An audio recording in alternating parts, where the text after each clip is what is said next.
La atención médica prehospitalaria constituye un eslabón importante y central en el tratamiento de los pacientes, hasta que son atendidos en las unidades hospitalarias. Influyen directamente en la evolución y el desenlace de los pacientes de más gravedad. La colaboración y continuidad de la atención debe ser lo más estrecha posible entre el personal médico y los proveedores de la atención prehospitalaria, para facilitar esto, el adecuado manejo y tratamiento de los pacientes y que se vea reflejado en los resultados obtenidos. Hola, mi nombre es Fanny Catalina Martínez Novelo, estudiante del quinto semestre de la carrera Técnico Superior en Urgencias Médicas de la UNAD de México. En la presente actividad se realizará un breve relato de un caso clínico y su atención prehospitalaria. En la atención de urgencias, en muchas ocasiones nos encontraremos con situaciones de las cuales tendremos que tomar decisiones acertadas en base a los conocimientos adquiridos, tal como es en este caso que vamos a presentar, que es de trabajo de parto. El trabajo de parto consiste en una serie de contracciones rítmicas, involuntarias y progresivas del útero, que producen el borramiento o el afinamiento y acortamiento, y la dilatación del cuello uterino. El estímulo para el inicio del trabajo de parto es desconocido, pero la manipulación digital o el estiramiento mecánico del cuello durante el examen aumenta la actividad contráctil uterina, muy probablemente por estimular la liberación de oxitocina en la glándula hipófisis posterior. El trabajo de parto normal comienza dentro de las 2 semanas anteriores, antes o después de la fecha estimada de parto. En el primer embarazo, el trabajo de parto en general dura entre unas 12 a 18 horas en promedio. Los trabajos de parto posteriores se acortan y promedian las 6 a 8 horas. El manejo de las complicaciones durante el trabajo de parto requieren de medidas adicionales. Cuando inicia el trabajo de parto, esto es cuando las pérdidas preparto, que son pequeñas cantidades de sangre con moco a través del cuello uterino, pueden preceder al trabajo de parto hasta 72 horas. Las pérdidas preparto pueden diferenciarse de los diferentes tipos de sangrado vaginal del tercer trimestre,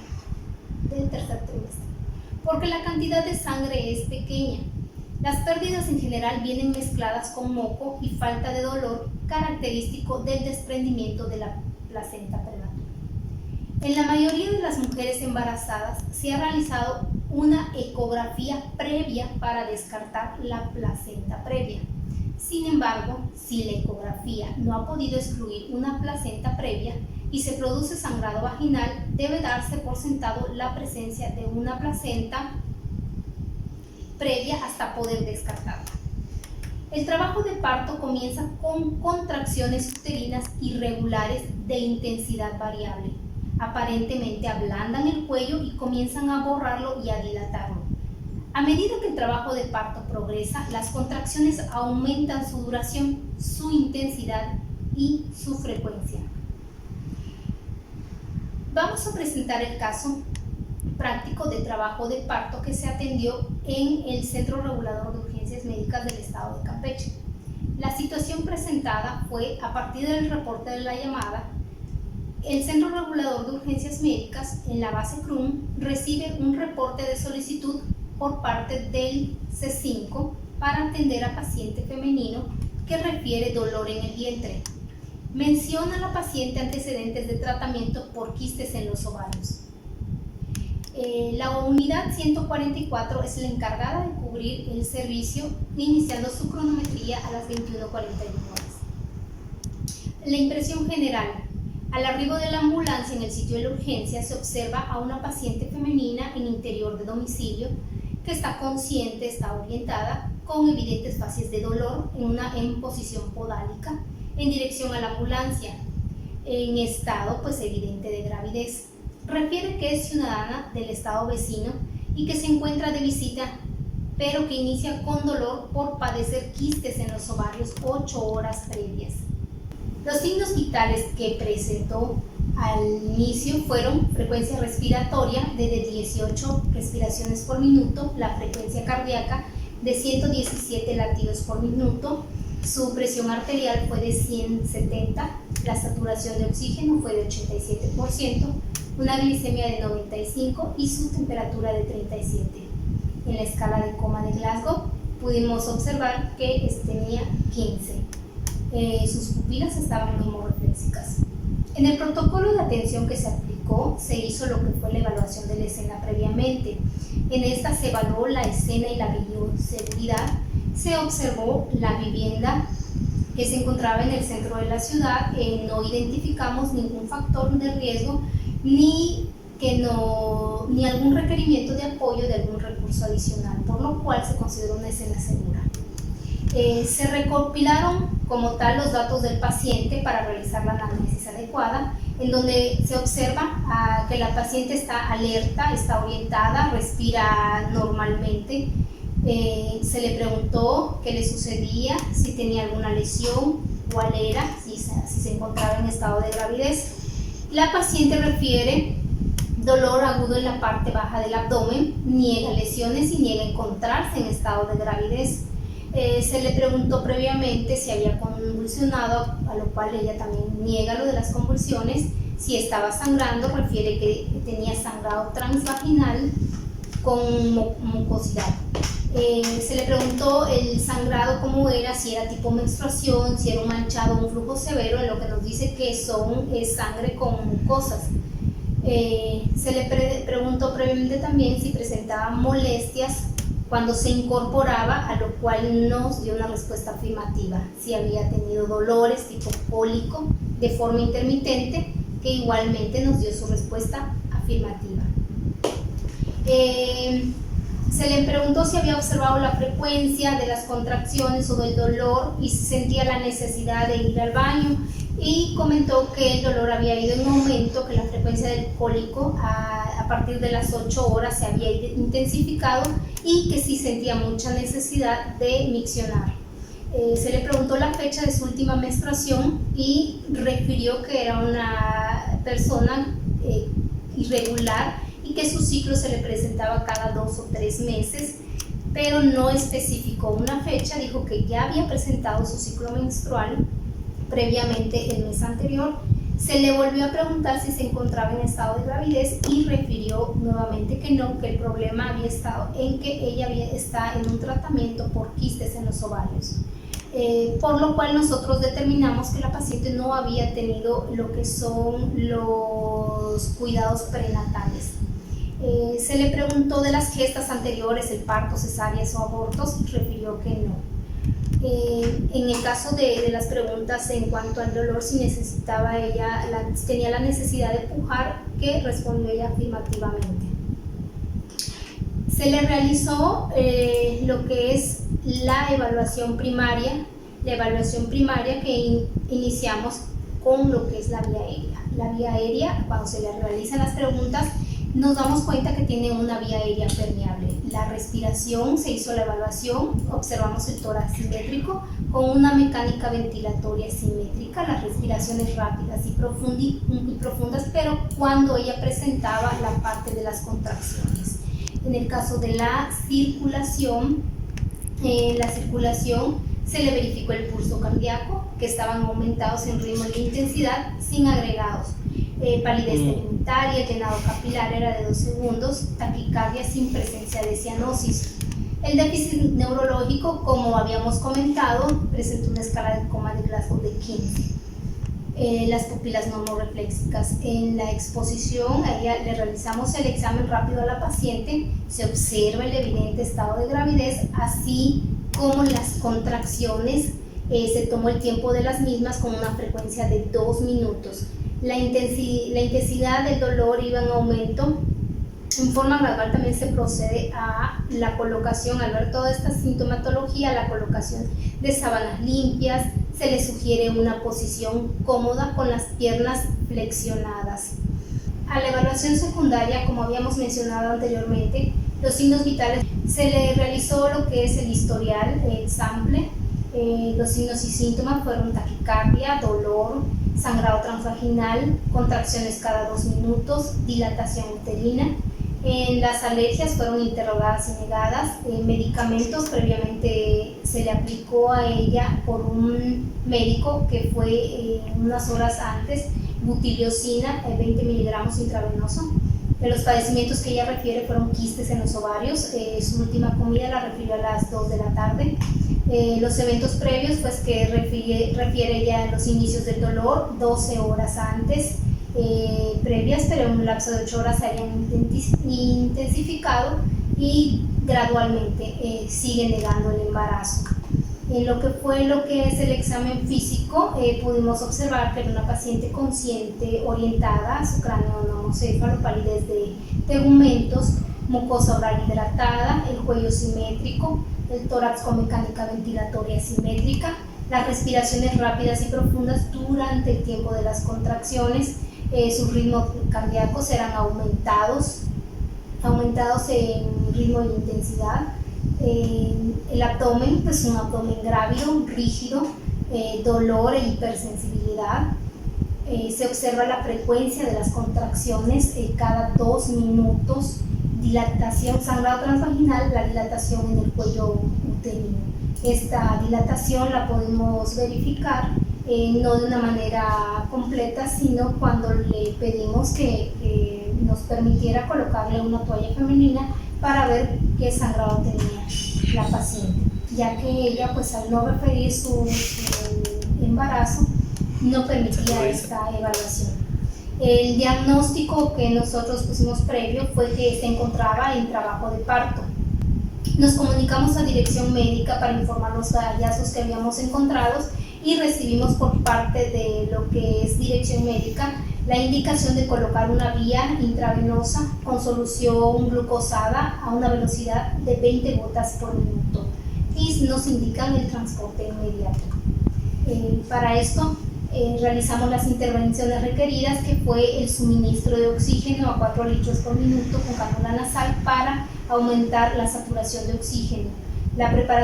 Hicimos la preparación de las gasas, las compresas, el equipo de parto en caso de la tensión inminente. La paciente no permite el retiro de ropas que se le sugiere y le colocamos la vía intravenosa con calibre 18 y la solución glucosada previamente prescrita a la velocidad de 20 gotas por minuto. Se le da apoyo emocional, se le coloca en la posición cómoda, le realizamos el monitoreo y la reevaluación continua de sus constantes vitales. La trasladamos a la unidad de salud al Hospital General Javier Bonfil Osorio y se realiza el llenado de los documentos y de los formatos. La paciente refiere que pues no tenía familiares aquí en el estado, así que tuvimos que llevarla sola. Al arribo a la unidad hospitalaria se realiza la transferencia de los datos al médico que estaba de guardia y de las intervenciones que le habíamos realizado, y se les informó al paciente. Sin embargo, el médico de guardia no sale a recibir a la paciente, la deja en recepción, no la recepciona, y la deja en la sala de espera con un tiempo aproximado de 30 minutos, con lo cual el bebé en el transcurso del tiempo nace en la sala de espera sin recibir la atención médica adecuada. Para este caso vamos a comentar lo siguiente: en qué condiciones entregamos al paciente en el centro hospitalario. La paciente llega al centro hospitalario en una etapa de trabajo de parto, llega en buenas condiciones, se encuentra tranquila, clínicamente ella está estable, la saturación está aumentada al 95%, el dolor, las contracciones a la misma frecuencia y estaba un poquito con más fases de dolor. ¿Qué elementos pudieron mejorarse en la atención del paciente? Bueno, el hospital era muy cercano. La decisión de traslado que tomamos de parto inminente fue en virtud de la distancia que teníamos. La bibliografía nos recomienda que en virtud de que el parto sea ya, como dijimos, inminente, pues es mejor referirla al hospital para su atención final. Sin embargo, el médico pues no recibe a la paciente y a lo mejor la atención se hubiese llevado a cabo mejor en la ambulancia. ¿Qué elementos afectaron la atención del paciente? Pues la negativa de la paciente, en primer lugar, a proporcionarle la información de su estado de gravidez, la negativa de la paciente para la realización de las evaluaciones, la negativa del jefe de servicio médico del área de ginecología para recibir a la paciente sin previamente evaluarla, el cuestionamiento hacia nosotros como personal prehospitalario de por qué la habíamos llevado, por qué habíamos tomado la decisión del traslado, cuando él no la revisó previamente a esto, ¿no? La negativa del personal, asimismo de enfermería, de que no la quisieron colocar en una posición cómoda. Esta fue la atención del caso clínico que nosotros estamos presentando. Las estadísticas en cuanto a lo que fue el Centro Regulador de Urgencias Médicas en el estado de Campeche, hablando de las atenciones que se proporcionaron durante el periodo de la estancia del 14 de octubre al 9 de noviembre, en el turno vespertino específicamente, fueron un total de atenciones de 46 pacientes. El sexo fue 23 pacientes femeninos, 23 pacientes masculinos. El rango de edad fue 6, el rango de edad fueron 6, se atendieron a 6 pacientes pediátricos, 26 pacientes adultos y 14 pacientes adultos mayor. Los tipos de atención prehospitalaria que se proporcionaron fueron 30 atenciones básicas y 16 atenciones avanzadas. El tipo de paciente fueron 20 pacientes clínicos y 26 pacientes de trauma.